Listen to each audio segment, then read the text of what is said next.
Let's talk about card games. Collectible or trading, whatever you want to call them, we have to start with the biggest one, Magic the Gathering. Probably the most successful card game in the last 20 plus years, it has millions of players and continues to see print and new releases. I love Magic, but playing a set could sometimes feel discouraging and unfair. Why? Mostly because of mana and first player advantage. In Magic, the basic currency is mana, which you get out of land cards. Normally, you can put down a single land card every turn. You may then tap that card to get mana, which you can then use to play other cards, be they minions, artifacts, or spells. You can use these cards to control the battlefield, deal damage to your opponent, and eventually knock them out to win the game. You start the game by drawing 7 cards, and you get 1 extra card at the start of every turn, except for the first turn, which gives the second player a 1-card advantage. This is where we start seeing one of the main issues with these type of games. How do you balance out the first player advantage? We'll get into this a bit more seriously later on. So here's the problem. In a deck of anywhere from 40 to 60 cards, what happens if you draw too many lands? You have to deal damage to your opponents with minions and spells, just lands won't cut it. If this lasts long enough, even if you eventually get a card that isn't a land, the luck of the draw might give you an early game 2 or 3 mana card, which isn't effective come turn 6 or 7 when your opponent already has a bunch of cards on the table. Even if you get that legendary that costs a ton of mana, against a full board of minions and spells at the ready, your opponent might be able to deal with it and take the win anyways. The flip side is also a problem. What happens if you don't draw enough lands to play your cards? These situations might sound extreme, but they're actually a pretty common occurrence even in well-constructed, well-shuffled decks. Just look online for Magic Mana Flood or Getting Mana Screwed, and you'll find countless stories and complaints. A side note here, players can utilize the mulligan rule, replace your entire hand if you don't like it, and draw a new hand with 1 less card. Both players can do this, and you can continue using this rule until you are left with only 1 card. It helps mitigate some of the issues we just talked about, but doesn't completely negate them, and in a way adds a handicap onto a handicap. No one is safe from random chance, such as the nature of the game, but surely there are ways to mitigate some of these issues, and here we turn to digital card games. Personally, I played Hearthstone for about 2 weeks during the beta and never really connected. As current-day Blizzard games go, they take a genre, simplify it, and put out an incredibly polished product. Hearthstone managed to take Magic and appeal to a much broader audience, eliminating some of the core frustrations while keeping most of the depth. Let's look at how Hearthstone tackles the problems we found previously in Magic. The biggest change is mana and lands. There's none of that. On your first turn, you start with 1 crystal, or mana. Every turn, you start with 1 more up to a max of 10, which most games never reach. This means the deck can focus on cards that do things, while still having a currency that determines what cards you can use and a progression in power as you play the game.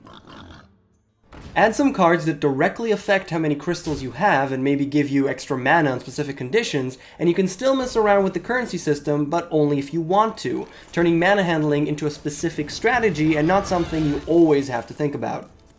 This is a very good solution to the problem, and one that's been widely used by many games. Getting 1 more mana every turn is pretty much the intended way, and it still allows for any type of strategy, be it only using low mana cards or trying to get to the high mana cards faster. The game remains balanced around this idea and allows players to focus on the core of the game, minions and spells. Now let's take a look at first player advantage. This one is way trickier. The first player draws 3 cards, the second draws 4. At this point, both players can take a look over their cards and choose any of them that they'd like to replace. Once they have chosen, those cards are then returned to the deck and new ones picked up instead. This allows for a bit of variety right at the beginning, allowing a do-over if you draw a really bad hand. It isn't perfect, but it does minimize the very strong random effects at the start of the game. So the second player has 1 card advantage, but that's not all Hearthstone does. In addition, the second player gets a special card called the Coin. This is a single-use card that gives the player 1 extra mana for 1 turn only, basically allowing the second player to be 1-up on mana for 1 turn, further mitigating the first player's advantage. This might sound like a lot, but according to the developers as well as reviews of professional tournaments, the first player still has a higher chance of winning by a small but significant margin. Hearthstone does a fantastic job of balancing this out, but you can never completely eliminate the issue. This problem goes deeper and is part of the nature of turn-based games that we can also see in Magic. The first player has 1-up in terms of card usage, giving him a big advantage. In Magic, Hearthstone, and most games in the genre, minions can't attack the turn they are summoned unless they have haste or a similar special trait. With this rule in place, the first player to play minions is the first to make meaningful decisions on the battlefield, the first to be able to act. Acting on the battlefield gives you control of the board, which gives you control of the game. The question remains, how do you give the second player enough of an advantage to offset this delayed action, but not go overboard? Once again, Hearthstone seems to have found a good way, but let's take a look at another game. Duelyst has many attributes of a standard card game, but it uses an actual board. A 9x5 square tile board where any active minion can move up to 2 spaces and attack an adjacent space. A general unit represents your life points and is also an active unit that can attack, use artifact cards, and has a unique Bloodborne spell only available every couple of turns. You can summon minions in a space next to any of your current minions, and these newly summoned minions, as usual, can't act until the next turn.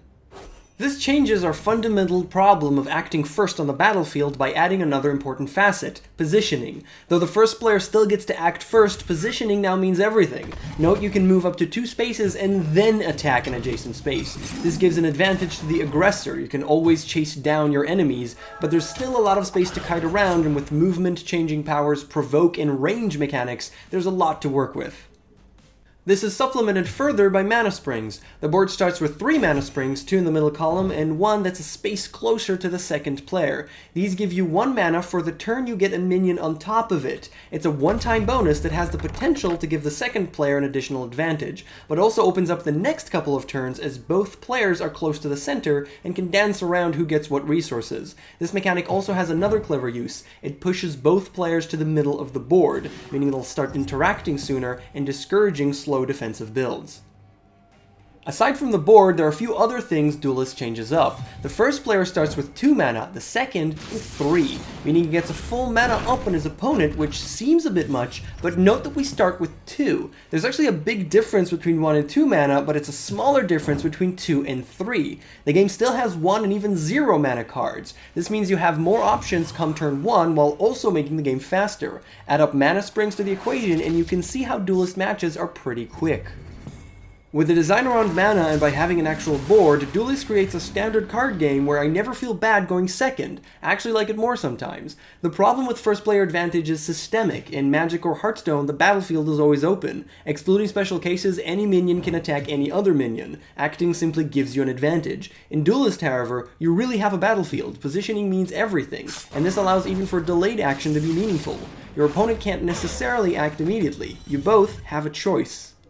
To complete our discussion, we have to talk about randomness. In Duelyst, you start out with a hand of 5, but you can replace up to 2 cards. You can also replace 1 card per turn, giving you a bit of risk-reward. You might get a better card, but you might not. Another interesting decision is limiting the hand to 6 cards max, and only drawing a card at the end of the turn. All these come together to bring you a lot of options, mitigating the inherent randomness, but also making sure you don't abuse the system with too many card draws.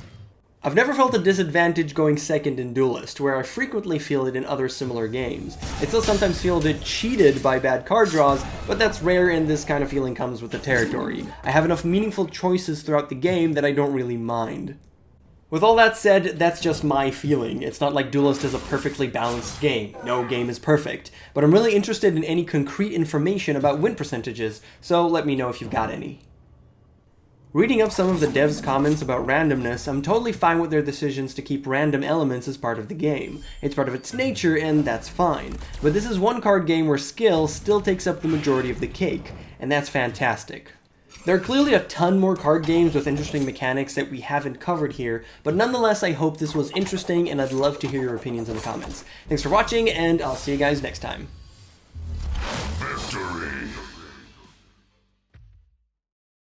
So I made a video essay. I've been wanting to use this format for quite a long amount of time, but it is so time-consuming and difficult to make that I never did. Well, now I had a little bit of time, and I made it, and it was difficult, and it was a journey, but it was enjoyable, and I'm actually happy with the end result. It's nowhere near perfect, and I'm not a great editor, but it's nice. I like it, and I think that I want to make more of these. Hopefully, if it's well received, and maybe if I'll find a video editor, I could actually crank out more of these. If you're new to the channel, I usually don't do these, but maybe in the future. And I would want to do one thing that I never do, and that's ask you to share this if you like it. If you think it's good and other people would enjoy it, please try and share it. I feel good about asking that because I spent so much time on this, and I feel good about that. So yeah, thanks so much for watching once again, and hopefully I'll see you guys next time.